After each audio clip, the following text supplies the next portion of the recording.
Presidente, buenos días. Dalila Escobar de Tiempo TV. Preguntarle en primera instancia cuestiones que tienen que ver con el tema del salario mínimo. Se aprueba ya por parte de la CONASAMI el 15%, sin embargo el sector empresarial menciona, una parte del sector empresarial que no está de acuerdo con esta situación porque podría haber pérdida de empleos. Incluso mencionaron que es una medida incluso irracional. ¿Qué responde al respecto? Y pues si precisamente tienen ustedes previsto que pueda haber cierres de empresas o pérdidas de empleos pues por este hecho. Bueno,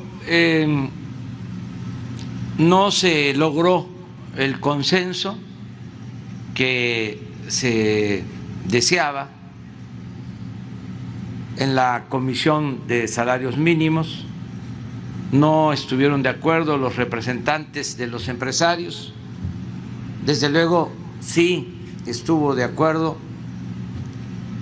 el sector obrero, los representantes de los trabajadores, y estuvo de acuerdo también el gobierno. En esta ocasión no hubo consenso de las tres partes. Sin embargo, no fueron muchas las diferencias.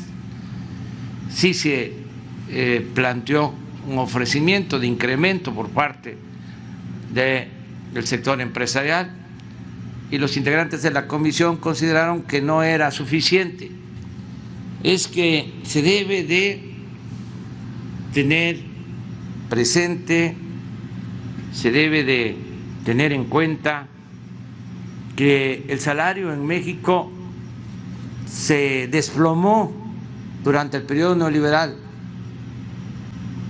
Es de los salarios más bajos del mundo. Entonces, necesitamos, es urgente recuperar la capacidad de compra del salario mínimo. Además, así lo establece la Constitución.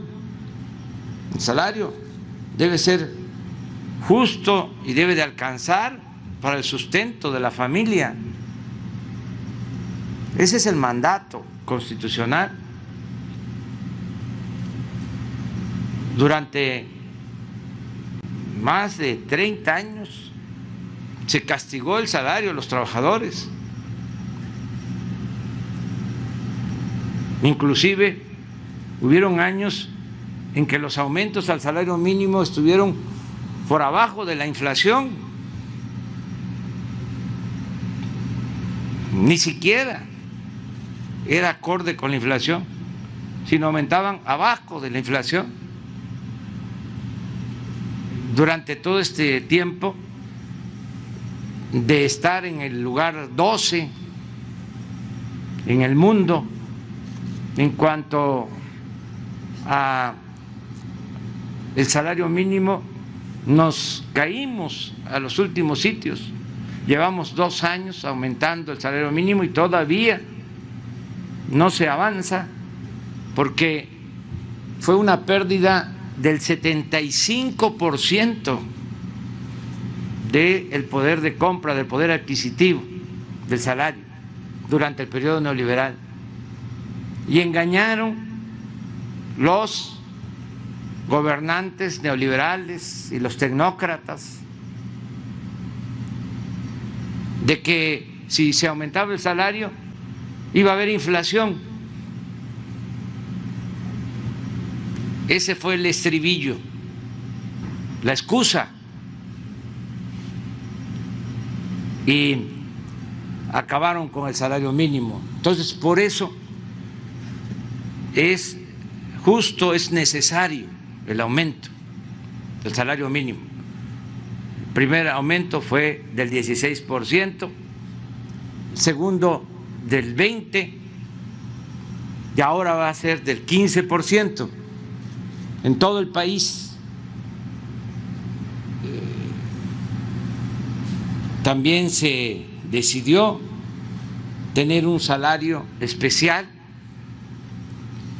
para las trabajadoras domésticas y para los jornaleros agrícolas que son muy mal pagados, tanto los jornaleros agrícolas como las trabajadoras domésticas. Entonces, esa fue la decisión que tomó ayer la comisión. Yo pues lamento que no se haya logrado el acuerdo, porque eso es lo mejor. Sin embargo, considero que fue una buena decisión la que se tomó por parte de la Comisión de Salarios Mínimos. Hemos estado mostrando, y esto es lo que ayuda a entender el porqué de este incremento, cómo se cayó el salario en México. Todavía estoy esperando una explicación de quienes implementaron esta política, que deberían de salir a argumentar por qué hicieron que se cayera el salario mínimo y que nos expliquen también por qué mintieron de que si aumentaba el salario iba a haber inflación.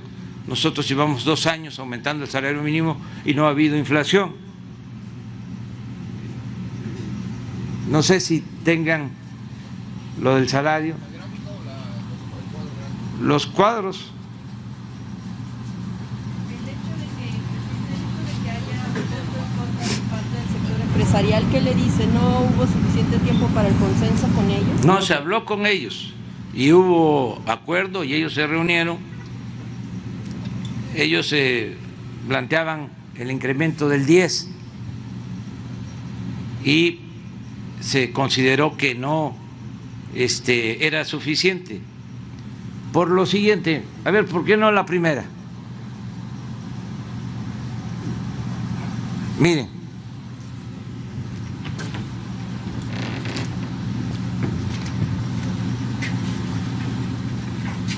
este es 1980,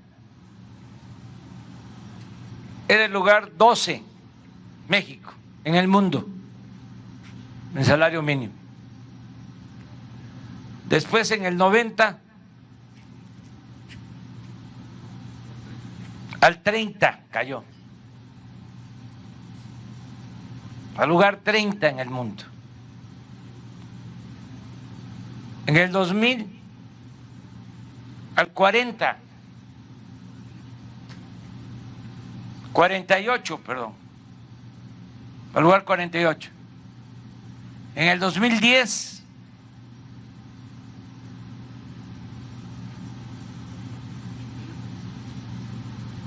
ya, aquí estamos en los tiempos del cambio.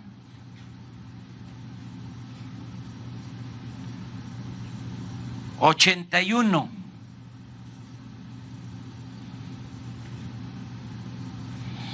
En el 20, a pesar de los 2 aumentos, aquí se mencionó,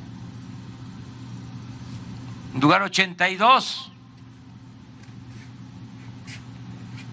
O sea, todavía caímos un sitio.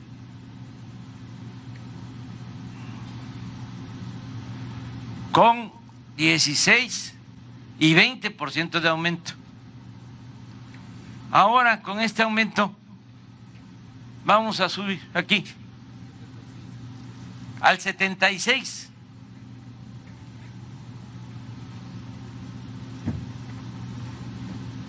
Es insensato hablar de que esto va a afectar la economía. Entonces, en la economía no cuentan los trabajadores. ¿Qué es la economía? Pues es la conjunción de las inversiones, de la actividad empresarial y del trabajo. Esa es la economía. Entonces, los trabajadores van a tener pues un incremento que a escala mundial todavía avergüenza. ¿Cómo vamos a estar en el grupo del G20 de los países con más riquezas en el mundo y vamos a estar ocupando el lugar 76 en cuanto al pago del salario? Y también se me hace una exageración decir que van a quebrar las empresas si pagan este aumento salarial. Cuando empezó el auge en China, se mencionaba de que ellos tenían como ventaja comparativa bajos salarios y que por eso se convirtió China en la fábrica del mundo. Ahora resulta que China sigue siendo la fábrica del mundo, pero los salarios en China son más altos que los salarios en México. Cuando empezó China su desarrollo, el salario en México era mayor que en China y ahora en China es más alto el salario que en México y ellos siguen produciendo y siguen teniendo altas tasas de crecimiento económico.